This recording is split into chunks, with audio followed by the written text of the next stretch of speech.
जय हिंद। आज हम पढ़ेंगे क्लास 10 का विषय विज्ञान का बहुविकल्पीय प्रश्न, जो कि इस वीडियो में आपको 40 प्रश्न मिलेंगे और सभी प्रश्न बहुत ही महत्वपूर्ण हैं, जिसमें से पेपर में आपके 20 प्रश्न आते हैं और 20 नंबर के होते हैं। यदि आप इन प्रश्नों को याद कर ले तो आपके 20 नंबर पक्के हो सकते हैं। तो आइए देखा जाए पहले प्रश्न को। लिखा गया है, अम्लीय विलयन का pH मान है 0, 7, 7 से कम या 7 से अधिक। तो इस प्रश्न का सही जवाब होगा आपका ऑप्शन सी, 7 से कम। देखते हैं दूसरे प्रश्न को। दूसरा प्रश्न दिया गया है कि कोई विलयन लाल लिटमस को नीला कर देता है, इसका pH मान संभवतः क्या होगा। कोई पे विलयन लाल लिटमस को नीला कर देता है, इसका pH संभवतः क्या होगा। ऑप्शन है 1, 4, 5 या 10। तो इस प्रश्न का सही जवाब होगा आपका ऑप्शन डी, यानी कि 10, जो कि क्षारीय विलयन होता है। यानी कि जब कोई भी लाल लिटमस पेपर नीला होगा, इसका मतलब वो क्षारीय विलयन है, और क्षारीय विलयन का pH मान हमेशा 7 से अधिक होता है, इसलिए आपका ऑप्शन होगा डी सही। अब देखते हैं प्रश्न संख्या 3 को। तीसरे प्रश्न में दिया गया है कि शुद्ध जल का pH मान है। तो शुद्ध जल का pH मान है, ऑप्शन है 0, 1, 7 या 14। तो इस प्रश्न का सही जवाब होगा ऑप्शन सी, 7, कि शुद्ध जल का pH मान 7 होता है। अब देखते हैं प्रश्न संख्या 4 को। चौथे प्रश्न में दिया गया है कि निम्नलिखित में से अम्लीय लवण है। निम्नलिखित में से अम्लीय लवण कौन है।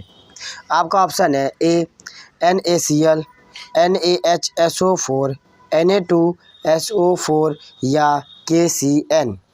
तो इस प्रश्न का सही जवाब होगा ऑप्शन बी, NaHSO4, जो कि अम्लीय लवण है। इन प्रश्नों को याद कर लीजिएगा, बहुत ही महत्वपूर्ण प्रश्न है। देखते हैं पांचवें प्रश्न को। इस प्रश्न में दिया गया है कि पेयजल को जीवाणु रहित करने में प्रयोग किया जाता है। पेयजल को जीवाणु रहित करने में प्रयोग किया जाता है। ऑप्शन है CaOCl2, जिसका नाम होता है ब्लीचिंग पाउडर, फिटकरी, बेकिंग सोडा या धावन सोडा। इस प्रश्न का सही जवाब होगा आपका ऑप्शन ए, ब्लीचिंग पाउडर। आइए देखते हैं नेक्स्ट प्रश्न को। दिया गया है धावन सोडे का रासायनिक नाम है। धावन सोडे का रासायनिक नाम क्या है। ऑप्शन है sodium chloride, sodium carbonate, sodium bicarbonate या सोडियम हाइड्रोक्साइड। इस प्रश्न का सही जवाब हो जाएगा ऑप्शन बी, सोडियम कार्बोनेट। आइए देखते हैं नेक्स्ट प्रश्न को। अगला प्रश्न है एंटीमनी और आर्सेनिक है। एंटीमनी और आर्सेनिक क्या है। ऑप्शन है धातु, अधातु, उपधातु या मिश्र धातु। इस प्रश्न का सही जवाब होगा ऑप्शन सी, उपधातु। अगला प्रश्न है निम्न में से कौन सी धातु अम्ल में से हाइड्रोजन विस्थापित करती है। ऑप्शन है मैग्नीशियम या जिंक, प्लेटिनियम, कॉपर या फिर पारा। सही जवाब होगा ऑप्शन ए, मैग्नीशियम या जिंक। अगला प्रश्न है कार्बन परमाणु की संयोजकता है। कार्बन परमाणु की संयोजकता है। ऑप्शन है 2, 3, 4 या 5। इस प्रश्न का सही जवाब होगा ऑप्शन सी, 4। अगला प्रश्न है ब्यूटेनॉन और प्रोपेनॉन में क्रियात्मक समूह है। ऑप्शन है CHO, C डबल बंद O या फिर OH या एकल बंद COOH। इस प्रश्न का सही जवाब होगा ऑप्शन बी, C डबल बंद O। अगला प्रश्न है प्रोपेनल में क्रियात्मक समूह है। ये सही प्रश्न बहुत ही महत्वपूर्ण है, इसलिए इन प्रश्नों को बहुत ही अच्छी तरीके से याद कर लीजिएगा और यह जरूर ही परीक्षा में आएंगे। ऑप्शन है CHO, C डबल बंद O, OH या फिर OCH3। आपका सही जवाब होगा ऑप्शन ए, CHO। अगला प्रश्न है एसिटिक अम्ल का IUPAC नाम है। एसिटिक अम्ल का IUPAC नाम है। ऑप्शन है एसिटिक अम्ल, एथेनोइक अम्ल, मेथेनोइक अम्ल या प्रोपेनोइक अम्ल। सही जवाब होगा ऑप्शन बी, एथेनोइक अम्ल। अगला प्रश्न है निम्नलिखित में किस यौगिक में कीटोनी समूह उपस्थित है। तो किस यौगिक में आपका कीटोनी समूह उपस्थित है। ऑप्शन है देख लीजिए ए HCH डबल बंद O, CH3 एकल बंद C, एकल बंद H या डबल बंद O। CH3 एकल बंध C एकल बंध OH डबल बंध O, CH3 एकल बंध C एकल बंध CH3 डबल बंध O, यानी CH3 है। इसका मतलब ऑप्शन डी कीटोनिक समूह ऑप्शन डी में है। ठीक है, अब देखते हैं अगले प्रश्न को। अगला प्रश्न है एसीटोन CH3CO CH3 का IUPAC नाम है। ऑप्शन है ब्यूटेनोन, प्रोपेनोन, ब्यूटेनॉल या प्रोपेनॉल। इस प्रश्न का सही जवाब होगा ऑप्शन डी प्रोपेनॉल। इन सही प्रश्नों को बहुत ही अच्छी तरीके से याद कर लीजिएगा, उसके बाद समय बचेगा तो दूसरे प्रश्नों को याद करिएगा। आइए देखते हैं अगले प्रश्न को। अगला प्रश्न है स्वपोषी पोषण के लिए आवश्यक है, यानी स्वपोषी पोषण के लिए क्या आवश्यक है। ऑप्शन है कार्बन डाइऑक्साइड तथा जल, क्लोरोफिल या सूर्य का प्रकाश, या ऑप्शन डी उपयुक्त सभी। तो इस प्रश्न में आपको इन सभी चीज़ों की आवश्यकता पड़ेगी, इसलिए ऑप्शन डी उपयुक्त सभी।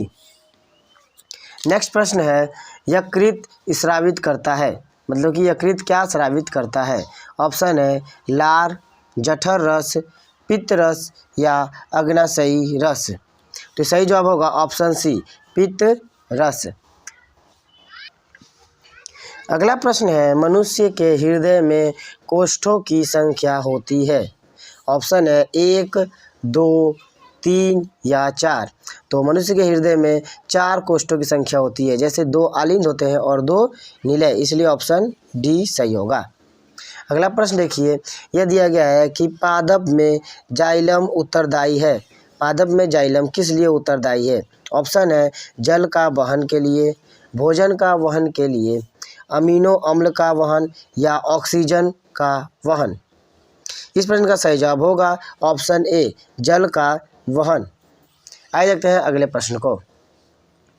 अगला प्रश्न है वृक्कों का कार्य संबंधित है।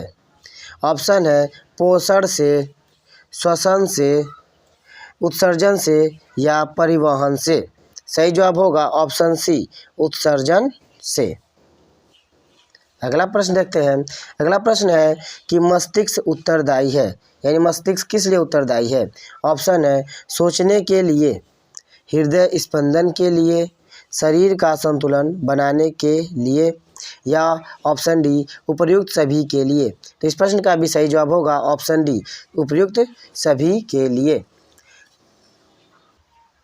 अगला प्रश्न है मादा लिंग हार्मोन कहलाता है, यानी कि मादा लिंग हार्मोन क्या कहलाता है।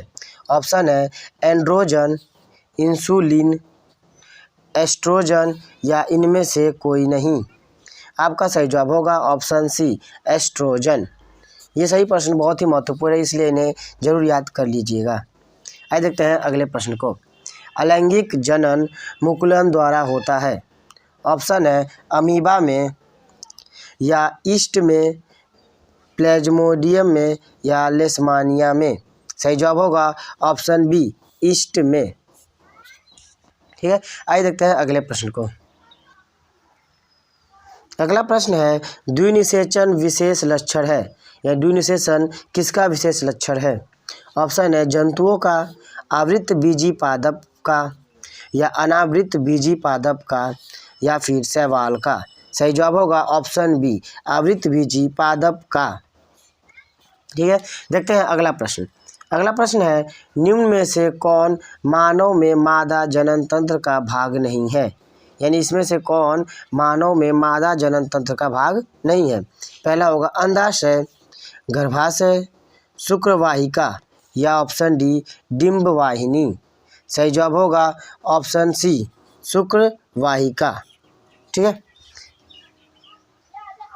अगला प्रश्न है मेंडल ने अपना प्रयोग निम्न में से किस पौधे पर किया था। ऑप्शन है टमाटर पर, बैगन पर, मटर पर या सरसों पर। सही जवाब होगा ऑप्शन सी मटर पर। देखते हैं अगले प्रश्न को। अगला प्रश्न है किसी बिंब का अवतल दर्पण द्वारा बना प्रतिबिंब आभासी, सीधा तथा बिंब से बड़ा पाया गया वस्तु की स्थिति कहाँ होनी चाहिए। ऑप्शन है मुख्य फोकस तथा वक्रता केंद्र पर, वक्रता केंद्र पर, वक्रता केंद्र के परे या दर्पण के ध्रुव तथा मुख्य फोकस के बीच। दिया गया है कि आभासी प्रतिबिंब वो भी अवतल दर्पण में। अवतल दर्पण में 6 प्रकार के प्रतिबिंब बनते हैं, ठीक है। तो आभासी प्रतिबिंब हमेशा दर्पण के पीछे बनता है, जो बनता है अवतल दर्पण में, और वह सीधा होता है और बिंब से बड़ा पाया जाता है, ठीक है। इसका मतलब कि वस्तु कहाँ होगी, तो वस्तु होगी आपका दर्पण के ध्रुव और मुख्य फोकस के बीच, यानी दर्पण और मुख्य फोकस के बीच में वस्तु रखेंगे तो वह बनेगी आभासी अवतल दर्पण में रखेंगे, ठीक है। तो आपका ऑप्शन सही होगा ऑप्शन डी, दर्पण के ध्रुव तथा मुख्य फोकस के बीच। आइए देखते हैं अगले प्रश्न को। अगला प्रश्न है, एक उत्तल दर्पण की फोकस दूरी 10 सेंटीमीटर है, दर्पण की वक्रता त्रिज्या होगी। तो फोकस दूरी का दुगुना वक्रता त्रिज्या होती है, ठीक है। याद रखिएगा, जो फोकस दूरी होती है उसका दुगुना वक्रता त्रिज्या होती है। तो कोई भी दर्पण हो, फोकस दूरी 10 है तो वक्रता त्रिज्या इसकी क्या हो जाएगी 20, यानी कि ऑप्शन बी। अगला प्रश्न है, किसी गोलीय दर्पण तथा किसी पतले गोलीय लेंस दोनों की फोकस दूरियां ऋण 25 सेंटीमीटर है। दर्पण तथा लेंस संभवतः है, तो दर्पण जो है वो कौन सा है और लेंस कौन सा है, ठीक है। ऑप्शन है, दोनों अवतल है, दोनों उत्तल है, दर्पण अवतल तथा लेंस उत्तल, या दर्पण उत्तल तथा लेंस अवतल। तो इस प्रकार जब ऋणात्मक 25 सेंटीमीटर यानी कि फोकस दूरी जब ऋणात्मक होती है तो वह अवतल दर्पण या अवतल लेंस, लेंस हो या दर्पण हो, दोनों अवतल ही होते हैं, तभी फोकस दूरी ऋणात्मक में आती है। इस प्रश्न का सही जवाब होगा ऑप्शन ए, दोनों अवतल। अगला प्रश्न है, निर्वात में प्रकाश की चाल 3 × 10⁸ मीटर प्रति सेकेंड है, तो कांच जिसका अपवर्तनांक 1.5 है में प्रकाश की चाल होगी। तो इस प्रश्न को सही करने के लिए यानी हल करने के लिए हमें एक फॉर्मूला याद होना चाहिए, जो होता है कि अपवर्तनांक बराबर, ठीक है, अपवर्तनांक बराबर होता है निर्वात में प्रकाश की चाल, निर्वात में चाल बटे में माध्यम में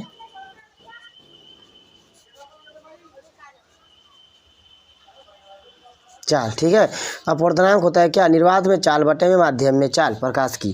तो आइए देखते हैं, अपवर्तनांक दिया गया है 1.5, निर्वात में चाल है 3 × 10⁸ मीटर प्रति सेकेंड, और माध्यम में चाल बताना है, इसे मान लेते हैं ए, ठीक है। माध्यम में चाल बताना है जिसे ए मान लेते हैं। तो आप पक्षांतर करते हैं, इसको ए को इधर करेंगे यानी बटे में 1 मान लीजिए, ये इधर जाएगा और ये इधर क्रॉस मल्टीप्लाई करते हैं, ठीक। तो हो जाएगा 1.5 ए इक्वल टू, यानी ए इधर जाएगा मल्टीप्लाई करेगा तो 3 × 10⁸, ठीक है। ए इक्वल टू यानी ए में मल्टीप्लाई हो रहा है 1.5 का, तो इधर आएगा तो डिवाइड होगा ना, तो हो जाएगा 3 × 10⁸ अपॉन 1.5।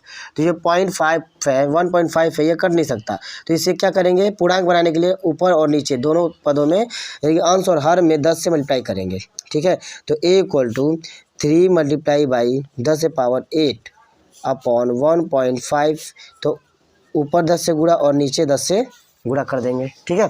अब क्या करना है हमें कि 10 का गुणा 3 में करेंगे तो हो जाएगा 30 × 10⁸ बटे में 1.5 10 से गुणा करेंगे तो हो जाएगा 15, ठीक है, जो कि कटेगा 15 दूना 30, तो हो जाएगा 2 × 10⁸ मीटर प्रति सेकेंड, ठीक है। यानी कि क्या पूछा है, माध्यम में चाल, जो माध्यम में चाल हो जाएगी आपकी 2 × 10⁸ मीटर प्रति सेकेंड। तो कौन सा माध्यम है, माध्यम में प्रकाश की चाल किस में, कांच में, तो कांच में प्रकाश की चाल हो जाएगी ऑप्शन डी, 2 × 10⁸ मीटर प्रति सेकेंड। इसलिए इस फॉर्मूले को आप अच्छे से याद कर लीजिए कि अपवर्तनांक बराबर निर्वात में चाल बटे में माध्यम में प्रकाश की चाल, कोई माध्यम हो, ठीक है। और इस तरह आप सॉल्यूशन कर सकते हैं। अगला प्रश्न है, 50 सेंटीमीटर फोकस दूरी वाले उत्तल लेंस की क्षमता होगी। तो क्षमता का सूत्र होता है कि क्षमता बराबर, यानी कोई भी लेंस की क्षमता बराबर, लेंस की क्षमता बराबर होता है 1/f। जब पता है जब फोकस दूरी मीटर में होगी तब, जब फोकस दूरी मीटर में दिया होगा तब ये फॉर्मूला लगाएंगे। यदि फोकस दूरी सेंटीमीटर में दिया हो तो आपको फॉर्मूला लगाना है 1/f गुणे 100। जब फोकस दूरी कैसे दी हो, सेंटीमीटर में, ठीक है। यानी कि जब फोकस दूरी सेंटीमीटर में होगी तो फॉर्मूला ये वाला लगाएंगे। तो दिया गया है 50 सेंटीमीटर फोकस दूरी, यानी कि सेंटीमीटर में दिया है तो फॉर्मूला लिखा जाएगा 1/50 फोकस दूरी सेंटीमीटर में होगा तो और गुणे 100। क्यों ये फॉर्मूला लगाएं, क्योंकि फोकस दूरी दिया है सेंटीमीटर में। इसको सॉल्व कर देते हैं, ठीक है। 50 दूना 100 यानी कि 2 आ गया, 2 आया प्लस में, ठीक है। तो यानी 2 है, वो इस प्रश्न का सही जवाब होगा 2। तो क्षमता का जो होता है मात्रक वो होता है डायोप्टर। क्षमता का मात्रक डायोप्टर है, तो इस प्रश्न का सही जवाब होगा ऑप्शन बी 2 डायोप्टर। देखते हैं अगले प्रश्न को। अगला प्रश्न है मानव नेत्र द्वारा किसी वस्तु का प्रतिबिंब बनता है। ऑप्शन है कार्निया पर, आइरिस पर, पुतली पर या रेटिना पर। इस प्रश्न का सही जवाब होगा ऑप्शन डी रेटिना पर।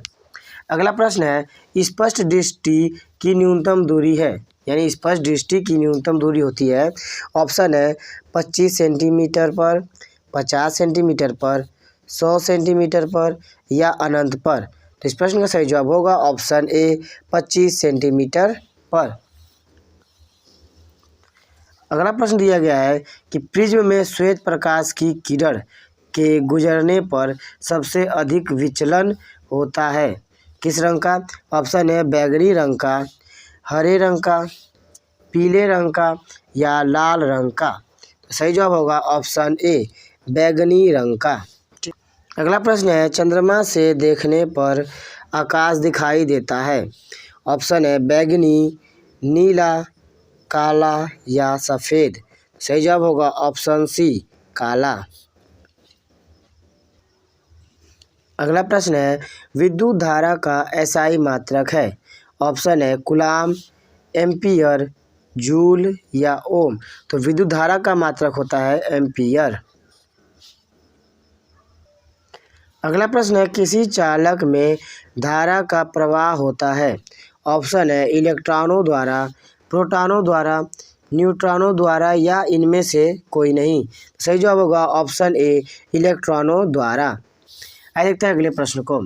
अगला प्रश्न दिया है कि 1 किलोवाट घंटा में जूल की संख्या होगी, यानी कि 1 किलोवाट घंटा में कितने जूल होते हैं। ऑप्शन है 3.6 × 10⁻³ 3.6 × 10⁻⁴ या 3.6 × 10⁻5 या 3.6 × 10⁻6। सही जवाब होगा ऑप्शन डी 3.6 × 10⁻6। अगला प्रश्न है एक अश्वशक्ति बराबर है। एक अश्वशक्ति किसके बराबर है। ऑप्शन है 726 वाट के, 736 वाट या 746 वाट या 756 वाट। सही जवाब होगा ऑप्शन सी 746 वाट। अगला प्रश्न है विद्युत शक्ति का मात्रक होता है। तो विद्युत शक्ति का मात्रक क्या होता है। ऑप्शन है वोल्ट, वाट, एम्पियर या ओम। सही जवाब होगा ऑप्शन बी वाट। आइए देखते हैं अगले प्रश्न को। तो अगला प्रश्न दिया गया है कि एक गतिमान आवेशित कण उत्पन्न करता है। क्या उत्पन्न करता है। केवल चुंबकीय क्षेत्र, केवल विद्युत क्षेत्र, चुंबकीय व विद्युत क्षेत्र दोनों या इनमें से कोई नहीं। सही जवाब होगा ऑप्शन सी चुंबकीय व विद्युत क्षेत्र दोनों। ठीक है, आइए देखा जाए अगले प्रश्न को। तो अगला प्रश्न दिया गया है कि एक विद्युत चालक का क्रोड बनाने के लिए सबसे अधिक उपयुक्त पदार्थ है, यानी एक विद्युत चालक का जो क्रोड होता है वो किससे ज़्यादा बनता है। ऑप्शन है पीतल से, मुलायम लोहा से, एल्यूमिनियम से या स्टील से। तो सही जवाब होगा ऑप्शन बी मुलायम लोहे के द्वारा। अगला प्रश्न दिया गया है कि निम्नलिखित में से कौन सी एक परत पराबैंगनी किरणों को पृथ्वी पर आने से रोकती है। ऑप्शन है क्लोरीन परत, ओजोन परत, ऑक्सीजन परत या हाइड्रोजन परत। सही जवाब होगा ऑप्शन बी ओजोन परत। यदि वीडियो पसंद आया हो तो लाइक करें और इसी प्रकार वीडियो पाने के लिए चैनल को सब्सक्राइब कर लें। अब मिलते हैं अगले वीडियो में। जय हिंद।